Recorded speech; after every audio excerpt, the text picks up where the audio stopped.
Bonne nouvelle pour la rentrée académique 2022-2023, l'École supérieure d'administration, d'économie, de journalisme et des métiers de l'audiovisuel ESAE vous ouvre les portes de ses différents sites. À Gbedjourmende, à Bomé-Calavi, à Kpakpa et même à Parakou, l'université ESAE vous offre des bons d'études et des demi-bourses dans toutes ses filières en licence 1, 2 et 3. Et pour les 100 premières inscriptions en master 1 et 2, bénéficiez des demi-bourses. Nouveau bachelier, vous avez au moins la mention assez bien, inscrivez-vous vite à ESAE et bénéficiez d'un bon de 50 000 francs CFA. Étudiants, étudiantes et nouveaux bacheliers, payez 200 000 francs CFA en sciences de gestion, sciences économiques, sciences juridiques et en administration des affaires en licence 1, 2 et 3 et 500 000 francs CFA en master 1 et 2, 250 000 francs CFA en administration générale, administration des finances, journalisme et métiers de l'audiovisuel en licence 1, 2 et 3 et 600 000 francs CFA en master 1 et 2. Alors, inscrivez-vous vite et profitez des offres exceptionnelles mais également d'un enseignement de qualité à l'université d'excellence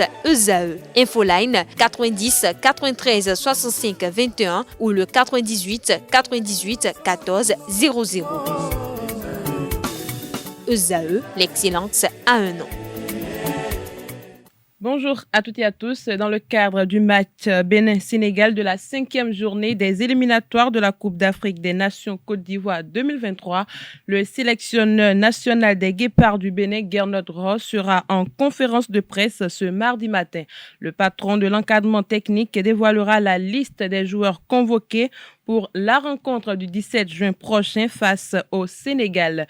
Le Bénin, qui a déjà son destin en main après 4 points face au Rwanda, va devoir battre le Sénégal ou un nul et une victoire obligatoire face au Mozambique pour garantir sa qualification.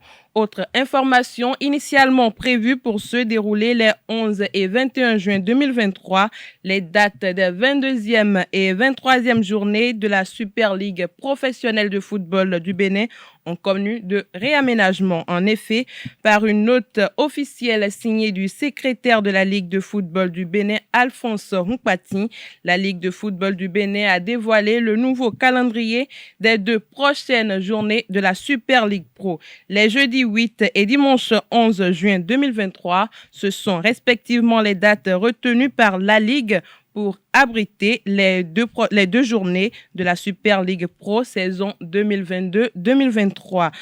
Concernant la 22e journée, AS Cotonou reçoit l'Autopopo à René-Pleven. AS Takounen joue Ayema à Kandi, Asvo Buffle à Adjoung, Damissa Dragon à Ndali, Jacques Cavalier à Ketou, Aspak Dadje à Tofor, Baniganse, Coton FC à Banikwara, Dynamo d'Abomey contre Requin à Abomey. Pour la 23e journée, dimanche 11 juin 2023 à 16h, AS Cotonou reçoit Cavalier à René-Pleven, AS Takounen joue Coton à Kandi, Asvo joue Dadje à Adjoung, Damissa Requin Ndali, Jacques Lotopopo à Ketou, Aspak Buffle à Tofo, Baniganse Ayema à Banikwara et Dynamo contre Dragon à Abomey.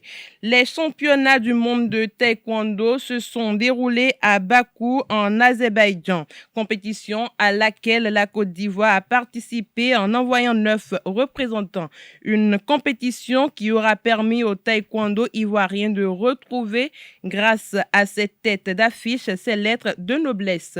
Ce, après une courte période de doute. À l'image de ces dernières années, les espoirs de la Côte d'Ivoire dans la discipline se reposent sur 2 personnes, Cheikh Salah Cissé, nouveau champion du monde de sa catégorie plus 87 kg chez les hommes, et Ruth Gbadji qui a décroché la médaille de bronze dans la catégorie des moins de 67 kg chez les dames.